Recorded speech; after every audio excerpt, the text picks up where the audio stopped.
Boa noite, irmãos. Graça e paz da parte de Cristo Jesus.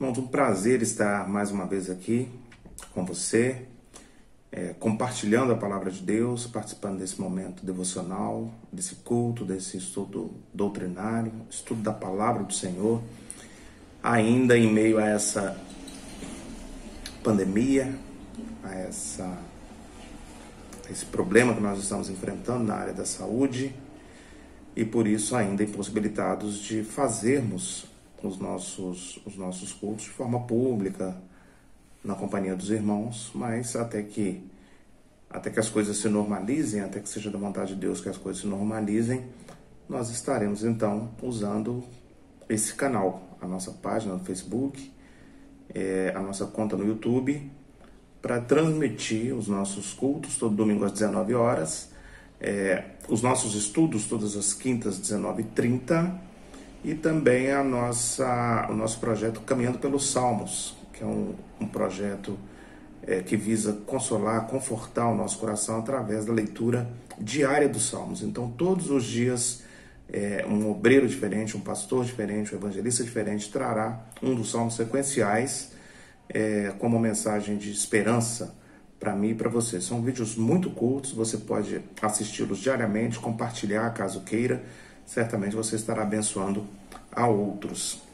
Queria convidar você a fechar os seus olhos, nós vamos fazer uma oração inicial, nós vamos entregar todo o decorrer desse culto a Deus, pedir a Ele que fale ao nosso coração, que nos dê sabedoria, discernimento para transmitir e para absorver, entender a palavra dEle que vai ser explicada nesse momento. Feche seus olhos, vamos colocar a nossa vida diante de Deus.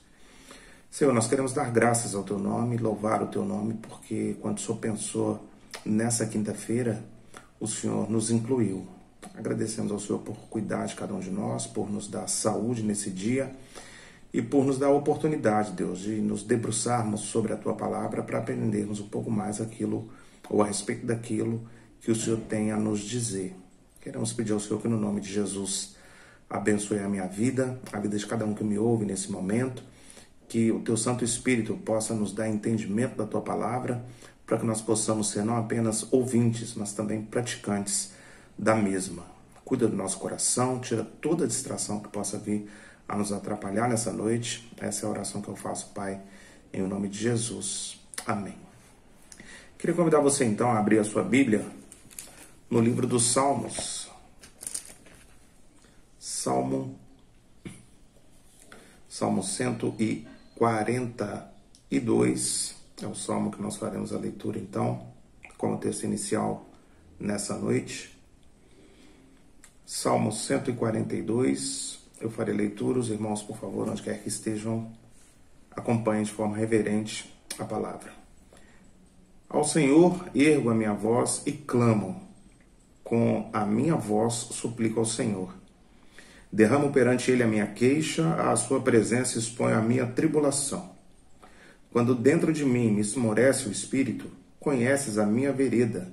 No caminho em que ando, me oculta uma armadilha. Olha à minha direita e vê, pois não há quem me reconheça, nenhum lugar de refúgio, ninguém que por mim se interesse. A ti clamo, Senhor, e digo, Tu és o meu refúgio, o meu quinhão na terra dos viventes. Atende o meu clamor, pois me vejo muito fraco. Livra-me dos meus perseguidores, porque são mais fortes do que eu. Tira minha alma do cárcere, para que eu dê graças ao Teu nome. Os justos me rodearão quando me fizeres esse bem. Irmãos, é um salmo de Davi e é um salmo de clamor. É um pedido de socorro. Davi se encontra aqui com a sua alma abatida, cansada, depois de tantos dias de fuga, inimigos diferentes. Aqui se esconde numa caverna. Davi aqui está com seu coração em frangalhos. Ele recebe nessa caverna a companhia de outros que se encontram no momento igual ou pior do que ele. Pessoas tão combalidas, tão tristes, desorientadas como ele se encontrava nesse momento. Davi, então, ergue a sua voz ao Senhor num cântico de louvor, num cântico de submissão, de necessidade, de alguém que sabe que por ele mesmo ele nada poderia fazer, mas que o Deus a quem ele servia e a quem nós servimos, esse sim, tem poder para reverter toda e qualquer situação. Então Davi pede ao Senhor que o livre dos seus inimigos, que o livre dos seus opressores, que dê vitória a ele. E ele diz então: o Senhor é o meu refúgio, no versículo 4.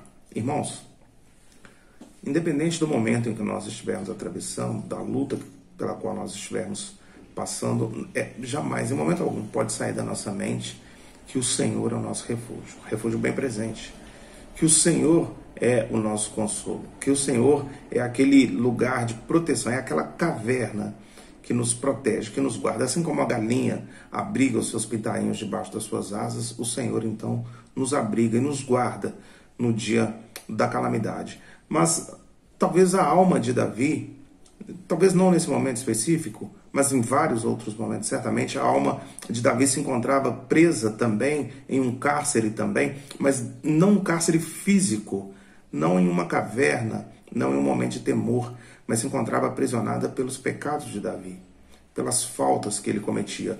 E Davi escreve que todas as vezes que se encontrava nessa situação, especialmente quando da traição da mulher de Urias, Batseba, que o seu corpo, que os seus ossos doíam, que ele sentia a dor, o peso da culpa, e aí nós podemos então associar a esse texto aqui da sua alma presa no cárcere. O pecado faz isso conosco, a culpa do pecado faz isso conosco. Ela nos dá a sensação de que nós estamos presos, de que nós estamos carregando um grande peso nas costas. Por exemplo, John Bunyan vai dizer isso, ou vai escrever isso no seu livro O Peregrino. É como se carregássemos um peso grande demais, um fardo grande demais. Irmãos, é tão fácil se ver livre desses fardos. Basta que nós coloquemos a nossa culpa diante de Deus. Basta que nós coloquemos a nossa culpa aos pés da cruz. Porque se nós confessarmos os nossos pecados, Ele é fiel e justo para nos perdoar os nossos pecados. Então eu queria convidar você a que faça isso agora. Eu farei o mesmo. Colocar minha vida diante de Deus. Coloque também a sua vida diante de Deus. Peça a Ele que o perdoe. Peça a Ele que tenha misericórdia de você. Peça a Ele que te indique os caminhos por onde você deve andar, para que você consiga se desvencilhar, se desviar dos caminhos de morte, dos caminhos de pecado, dos caminhos que desagradam ao Senhor. Faça isso para que o nosso culto seja agradável ao Senhor. Feche seus olhos. Vamos fazer então uma oração de confissão de pecados.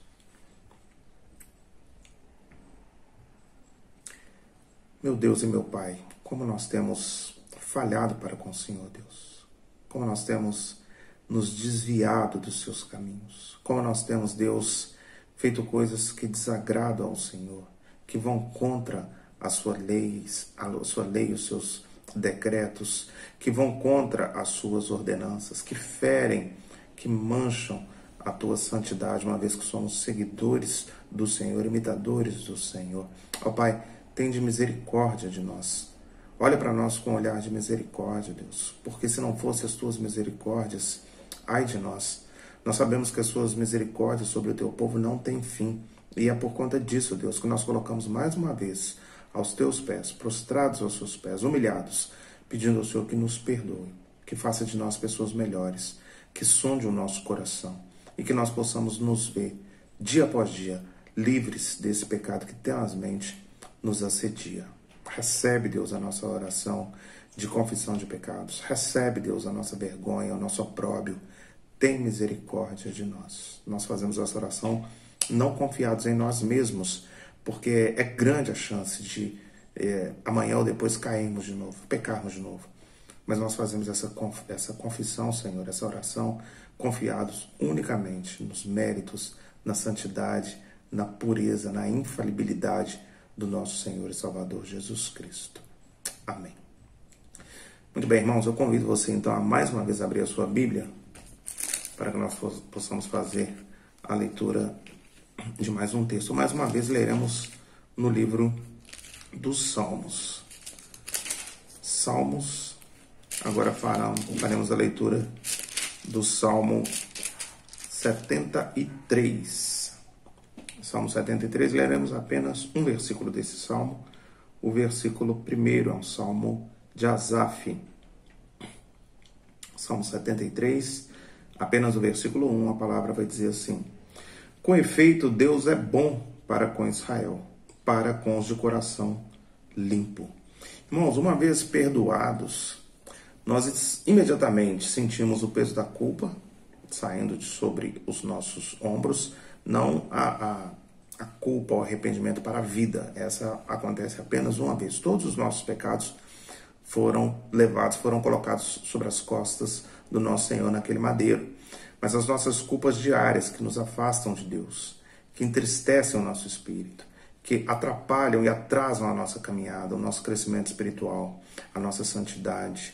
Essa sim, essa culpa, quando nós confessamos essa culpa, nós nos sentimos livres, nós nos sentimos leves, nós nos sentimos aptos a trazer até o Senhor o nosso corpo como sacrifício vivo, a nossa mente cativa ao Senhor, e nós entregamos então a Ele um culto muito mais puro, um culto muito mais agradável a Ele, um culto que de fato chega a Ele como aroma suave. Então, de coração limpo, cientes de que Deus é bom, de que Deus nos perdoa, de que de fato Deus é bom para com Israel, eu gostaria de convidar você então a que nós apresentamos a Deus mais uma oração. E agora nós faremos uma oração de exaltação e gratidão a Deus, porque Deus tem cuidado de nós. Apesar de todas as lutas, apesar de todas as dificuldades, nós conseguimos enxergar dia após dia, minuto a cada minuto, a boa mão do Senhor sobre nós, nos protegendo e nos guardando. Faça essa oração de forma silenciosa, pessoal, aí onde você está nesse momento, e eu farei também uma oração audível, entregando ao Senhor as orações que nós fizermos nesse momento. E Deus, a palavra nos garante, se compadece, se agrada da oração dos justos. Feche seus olhos, vamos orar.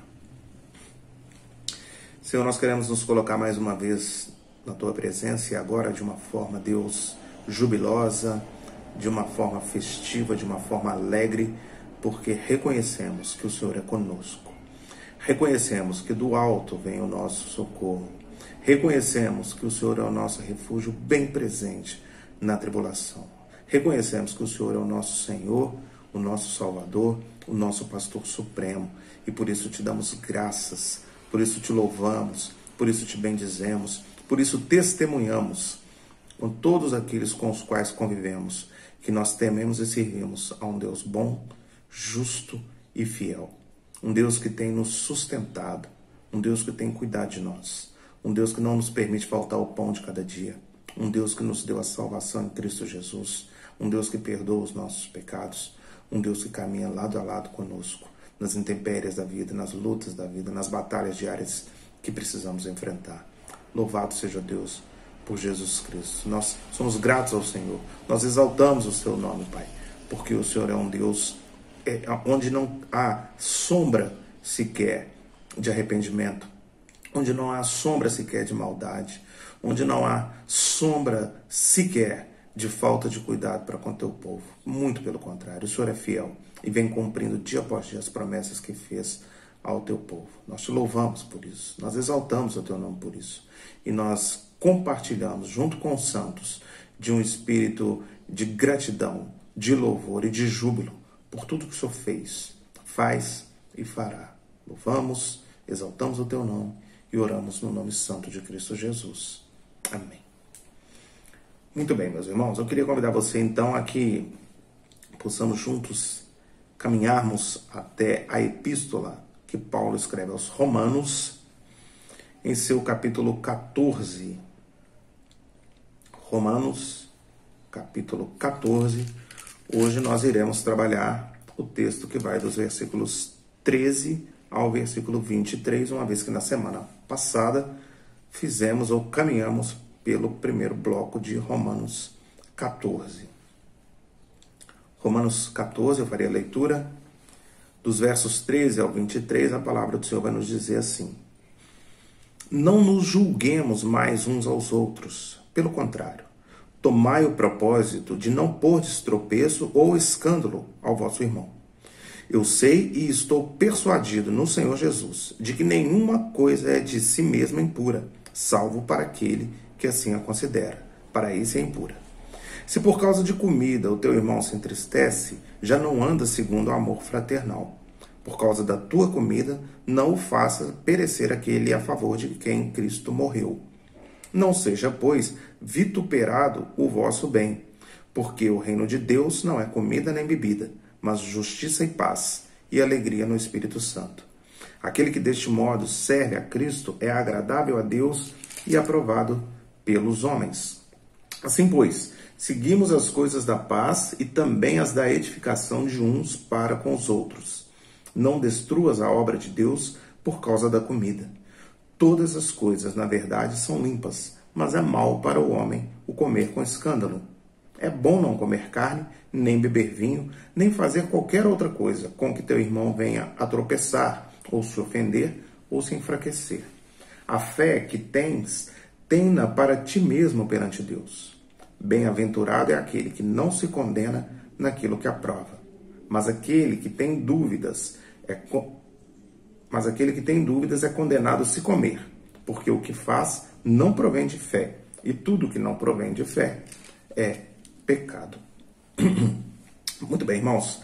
Nós sabemos, os irmãos vão se lembrar, que na semana passada nós começamos esse bloco do capítulo 14, com Paulo tratando a respeito da tolerância para com os fracos na fé. Do que se tratava isso?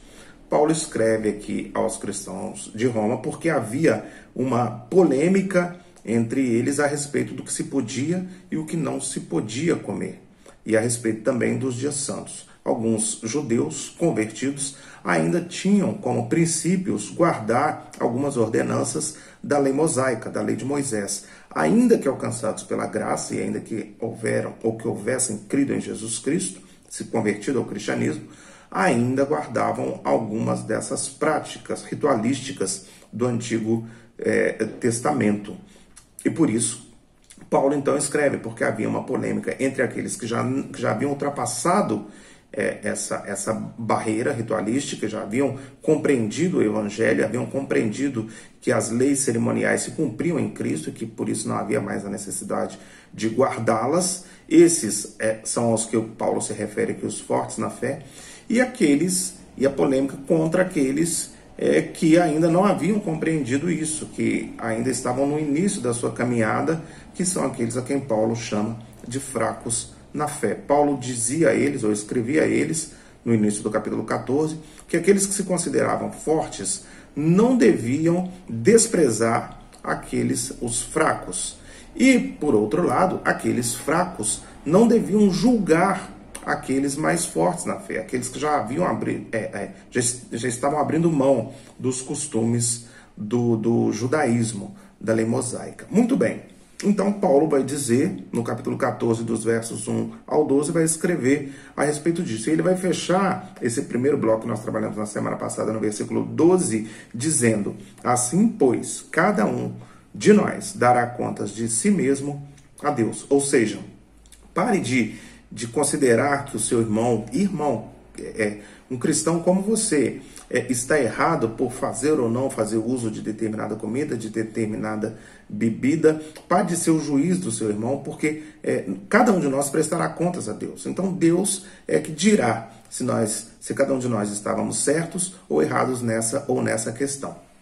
Precisa ficar bem claro, desde agora, que nós estamos falando aqui, irmãos, de questões secundárias. Nós não estamos falando aqui de questões a respeito da salvação, da obra da redenção de Jesus Cristo.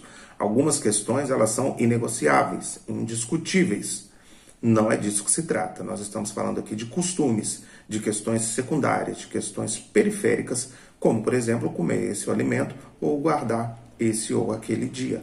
Então, Paulo está dizendo aqui, está escrevendo aqui, no versículo 12 do capítulo 14, cada um de nós vai prestar contas a Deus. Então, parem de julgar o seu irmão. E nós vamos entrar, então, avançando pelo versículo 13, na expectativa de que nós consigamos terminar esse bloco ainda nessa noite. Vamos caminhar verso a verso. Não julguemos mais uns aos outros. Pelo contrário, tomai o propósito de não pôr tropeço ou escândalo ao vosso irmão. Ele está linkando aqui com o versículo anterior, quando ele diz que cada um dará contas de si a Deus, cada um dará contas de si mesmo a Deus. Então ele fala, então parem de julgar, já que cada um de nós vai ter que prestar contas a Deus pelos seus atos, então parem de julgar uns aos outros. Pelo contrário, tomem o propósito de não pôr tropeço ou escândalo ao vosso irmão. O que quer dizer isso, irmãos? Paulo está dizendo aqui, para que eu e você, os seus leitores originais, primeiro, né?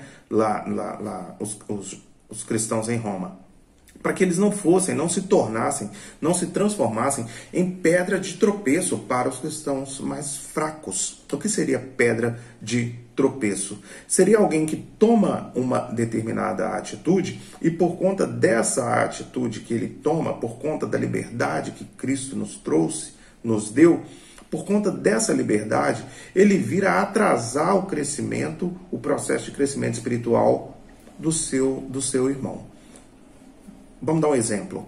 Um irmão judeu, mas que já havia compreendido a liberdade que Cristo nos deu, ele talvez bebesse vinho.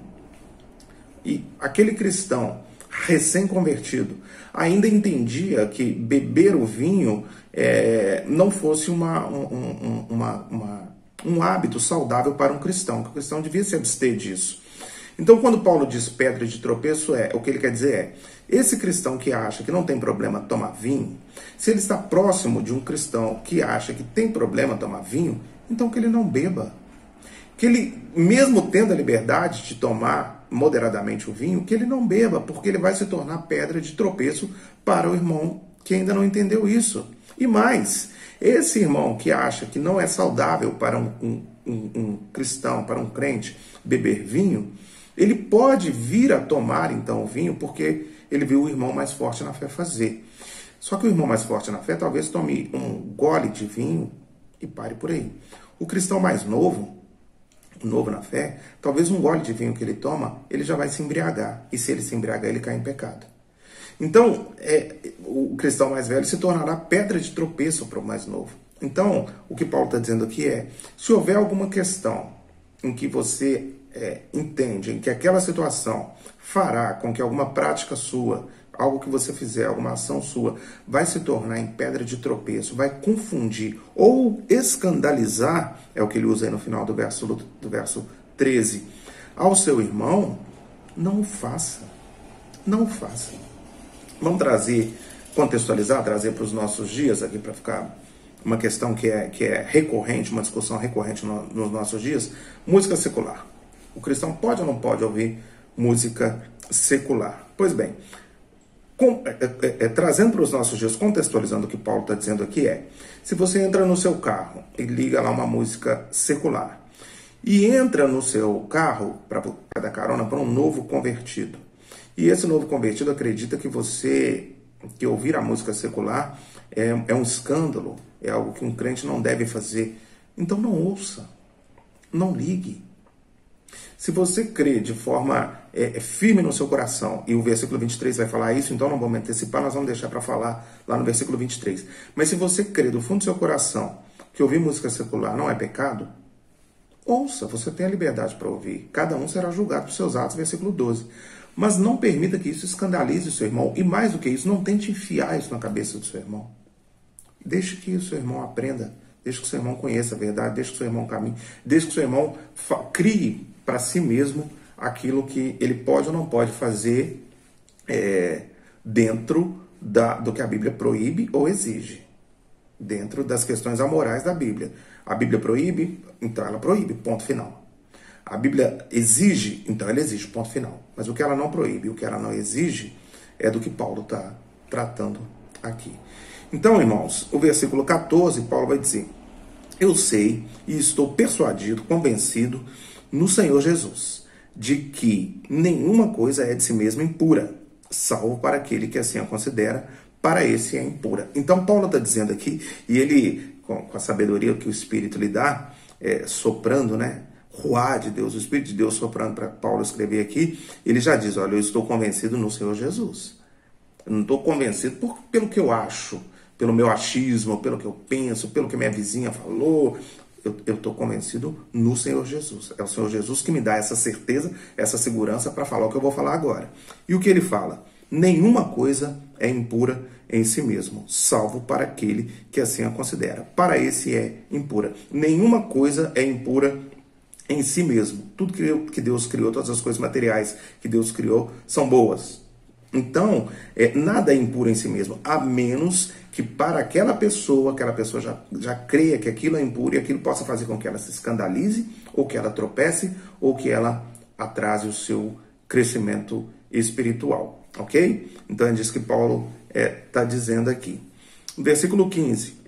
Se por causa de comida o teu irmão se entristece, já não anda segundo o amor fraternal. Por causa da tua comida, não faças perecer aquele a favor de quem Cristo morreu. Versículo 15. Então, Paulo está encerrando o seu pensamento lá do versículo 14. Se algum irmão se escandaliza com determinada comida, se os judeus mais novos na fé acreditavam que não podiam comer carne, porque vinham de uma cultura pagã, idólatra, em que se sacrificava animais para se comer, enfim, se ele acredita que não pode comer carne, então se você comer carne na frente dele, você não está demonstrando amor fraternal, que é a frase que Paulo vai usar aí no capítulo 15. Você não está sendo amoroso com seu irmão.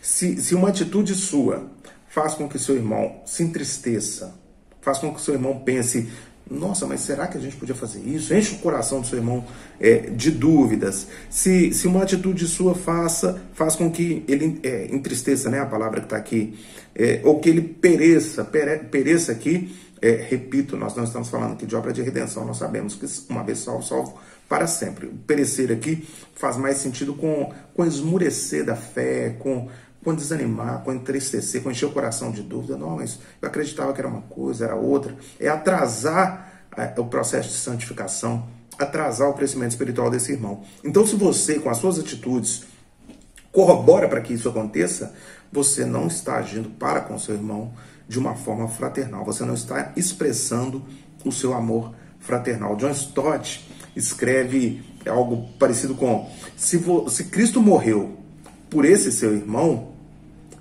se Cristo deu a vida para que esse seu irmão seja salvo, que direito você tem de fazer com que ele desanime, com que ele entristeça, com que ele perca a fé por conta da liberdade que o próprio Cristo, com a sua morte, te deu? É uma citação de John Stott. E é isso que Paulo, exatamente isso que Paulo está dizendo. Se Cristo morreu por nós não podemos abrir mão de algumas práticas, de alguns costumes, de algumas comidas, ainda que seja na presença desses irmãos. Será que nós precisamos tentar enfiar a goela abaixo dos nossos irmãos aquilo em que nós acreditamos, aquilo que nós pensamos, os nossos costumes, os nossos hábitos? O nome disso, irmãos, é legalismo. E a Bíblia condena o legalismo. A Bíblia condena nós tentarmos fazer com que a nossa verdade seja uma verdade absoluta na consciência do nosso irmão. Nós tentarmos transformar a consciência do nosso irmão nessas questões secundárias, periféricas. E isso, as igrejas, elas estão abarrotadas de pessoas assim, pessoas legalistas, pessoas que acham que o crente não pode fazer determinada coisa, não pode fazer isso, não pode fazer aquilo, não pode comer isso, não pode ouvir aquilo, dentro da igreja não se pode fazer isso, dentro da igreja não podemos colocar isso ou aquilo dentro da igreja, isso é pecado. Mas elas não têm embasamento bíblico. Não há textos na Bíblia que possam dar a elas a condição de levantar essa bandeira. Então, o nome disso é legalismo. É algo em que eu creio, em que eu acredito, independente do que a Bíblia diz, e quero que as pessoas também, de alguma forma, acreditem naquilo que eu acredito. Isso, de maneira alguma, é uma demonstração de amor fraternal.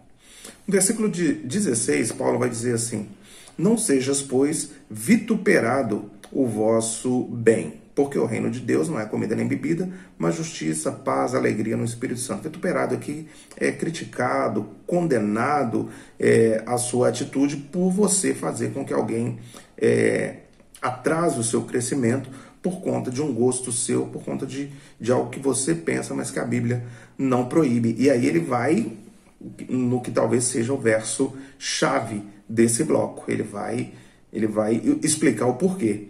Porque o reino de Deus não é comida nem bebida, mas justiça, paz e alegria no Espírito Santo.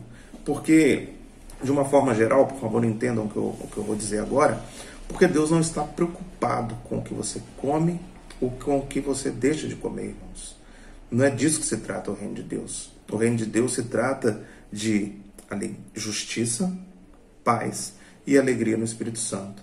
O reino de Deus se trata de amar a Deus sobre todas as coisas e ao teu próximo como a ti mesmo. E amar ao teu próximo como a ti mesmo é se abster, vez ou outra, de alguma coisa que possa escandalizar, que possa entristecer, que possa fraquejar, fazer com que se enfraqueça o teu irmão. Então, eu creio que Deus está muito mais preocupado com o nosso coração, com aquilo que nós pensamos, com a nossa adoração, com a maneira como nós cuidamos do nosso irmão, porque cada vez que nós damos água a um irmão nosso que está com sede, cada vez que nós damos pão a um irmão nosso que está com fome, cada vez que nós damos um cobertor a um irmão nosso que está com frio, nós estamos fazendo isso para o nosso irmão, mas na verdade nós estamos fazendo isso como se fosse para Deus. A palavra de Deus nos assegura isso. Nós estamos fazendo para Deus. Então é com isso que Deus está preocupado, e não com o que você comeu, com o que você come, ou o que você deixa de comer. O reino de Deus não é comida nem bebida, mas justiça, paz e alegria no Espírito Santo. O dia que eu e você, o dia que todos nós compreendermos isso, nós vamos conseguir tirar de cima das nossas costas todo o peso que Jesus já carregou, mas que a gente insiste em carregar mais um pouquinho.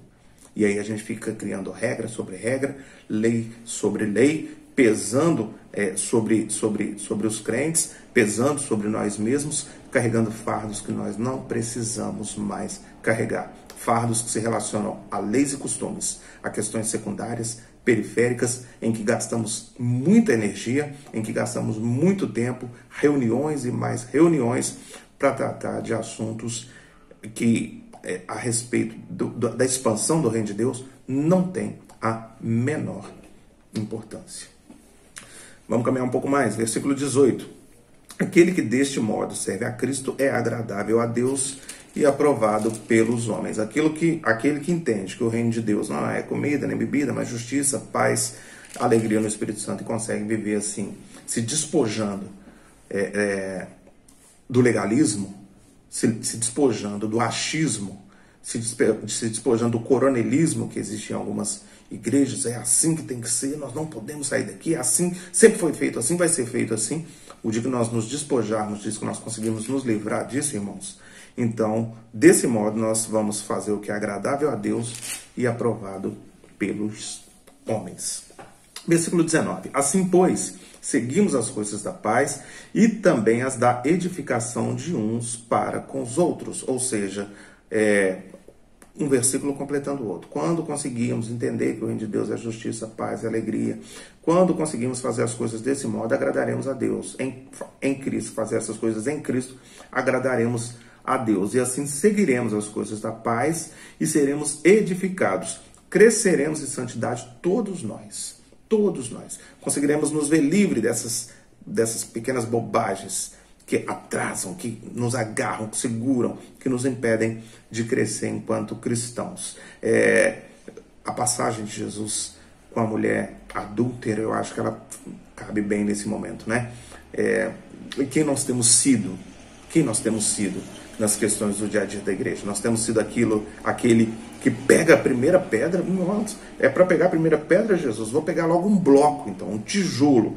Nós temos sido esses, ou nós temos sido aqueles que olham, se compadecem, levantam aquela mulher ajoelhada e diz: vá, e não peques mais?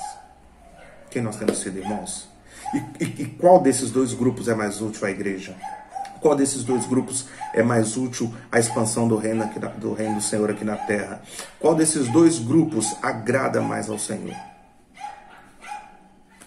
Muito bem. Versículo 20. Não destruas a obra de Deus por causa da comida. Todas as coisas, na verdade, são limpas, mas é mal para o homem o comer com o escândalo. Não destruas a obra de Deus aqui por causa da comida. mais uma vez, penso eu, o Paulo está dizendo aqui a respeito da obra de santificação, da obra que ele começou em todos nós e que há de terminá-la até o dia final. Filipenses 1:6 vai dizer que nós estamos em obra. Tenha paciência comigo, eu estou em obras. Então é dessa obra, creio eu, que Paulo está dizendo aqui. Não destruas a obra de Deus, não atrapalhe o crescimento do cristão, não sirva de pedra de tropeço, não sirva de atraso no crescimento espiritual do seu irmão por causa de comida, por causa de bebida ou outras coisas assim. Todas as coisas, na verdade, são limpas, mas é mal para o homem o comer com escândalo. Não há problema em nenhuma dessas coisas, em nada em se tratando de alimento, mas se isso vai trazer escândalo para o irmão, se isso vai trazer algum problema para o irmão, é melhor que nós não façamos. Todas as coisas são lícitas. Vamos lembrar lá de 1 Coríntios? Todas as coisas me são lícitas, mas nem tudo convém. 1 Coríntios 10, 1 Coríntios 12, todas as coisas me são lícitas, mas nem tudo me convém. Todas as coisas me são lícitas, mas não me deixarei dominar por nenhuma delas. Então são coisas aqui que nós podemos nos abster, parar de fazer, ou parar de fazer em público.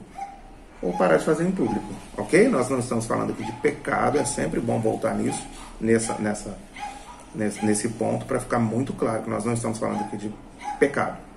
Ok? Versículo 21. É bom não comer carne, nem beber vinho, nem fazer qualquer outra coisa com que o teu irmão venha a tropeçar, ou se ofender, ou enfraquecer. É exatamente o que eu disse aqui, citando Coríntios. Todas as coisas me são lícitas, mas nem todas as coisas me convêm. Quer comais, quer bebais, ou façais outra coisa qualquer, fazei tudo para a glória de Deus. Então, se eu for comer alguma coisa, vai escandalizar, enfraquecer, entristecer meu irmão, certamente eu não estou glorificando a Deus com essa minha atitude. Então, não farei. Se é algo que a Bíblia não proíbe ou não exige, e eu quero fazer na igreja ou no meu relacionamento com meu irmão, só porque eu cismei que eu quero fazer, só porque eu acho que fica melhor assim e não assado, isso vai trazer glória para Deus? Se não, é melhor que eu não faça. Versículo 22 e 23. A fé que tens, tenha para ti mesmo perante Deus. Ou seja, o que Paulo está dizendo aqui é, guarde sua opinião para você. Guarde sua opinião para você. Você acha que ouvir música secular é pecado? A Bíblia proíbe? Não? Então guarde sua opinião para você. Não saia propalando isso, dizendo para todas as pessoas, querendo convencer todas as pessoas, querendo fazer com que as pessoas sigam aquilo que você acredita por força, por legalismo. Guarde para você.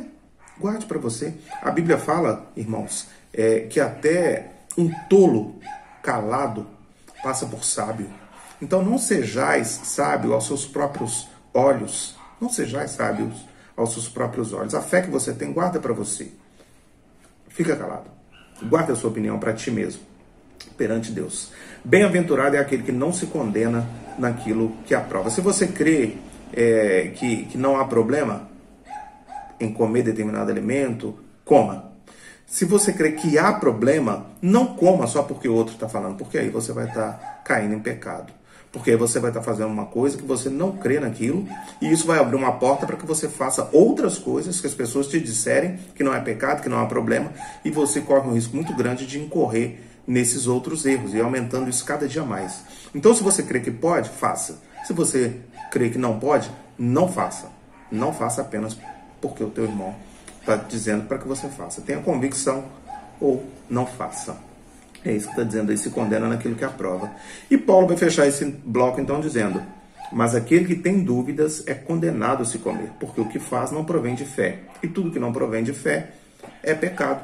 É exatamente o que eu acabei de dizer. Se você crê que não tem problema, faça. Se você crê que é um problema, não faça. Mas tenha convicção daquilo que você está dizendo. Eu acho que era isso que eu tinha a compartilhar com os irmãos a respeito do capítulo 14 de Romanos. Nós já estamos aí entrando nos últimos estudos da Epístola de Paulo aos Romanos. Estamos há meses já caminhando na igreja nesses estudos. Caso algum de vocês que acompanha ou que passou a acompanhar esse estudo há pouco tempo, a partir do momento que nós começamos a transmiti-lo, tem interesse em receber todos os capítulos de Romanos, desde lá o capítulo 1, entre em contato conosco, entre em contato com a Igreja Presbiteriana em São Borja, entre em contato comigo, e nós então disponibilizaremos esse material a você. Nós não temos esse material gravado, mas nós temos esse material em slides. Nós podemos compartilhar com você para a sua edificação. Ok? Eu queria convidar você então mais uma vez a fechar os seus olhos. Nós vamos orar mais uma vez, encerrando esse tempo, e depois eu vou rogar a bênção do Senhor sobre a sua vida e sobre a vida da sua família. Oremos. Senhor, nós queremos mais uma vez agradecer ao Senhor, porque mais uma vez a tua palavra foi lida e foi compartilhada nesse lugar. Queremos agradecer ao Senhor Deus pela vida de cada um que se dispôs a estar conosco nessa noite e que terá também a oportunidade de, nas próximas horas, nos próximos dias, assistir a esse estudo, a essa busca, Deus, diária por crescimento de santidade, de conhecimento bíblico. Nós conhecemos exatamente aquilo em que cremos para podermos, assim, ensinar a outros. Que o estudo de hoje tenha sido, Deus, em nome de Jesus, um tempo de crescimento para todos nós, de edificação para todos nós, e que através da escrita de Paulo, inspirado pelo Espírito Santo do Senhor, aqueles irmãos que ainda carregam sobre si o peso do legalismo, o peso, Deus, dos costumes, do misticismo, que eles possam, então, Deus, se ver livres disso uma vez por todas, uma vez que Cristo carregou consigo todas essas normativas cerimoniais do Antigo Testamento.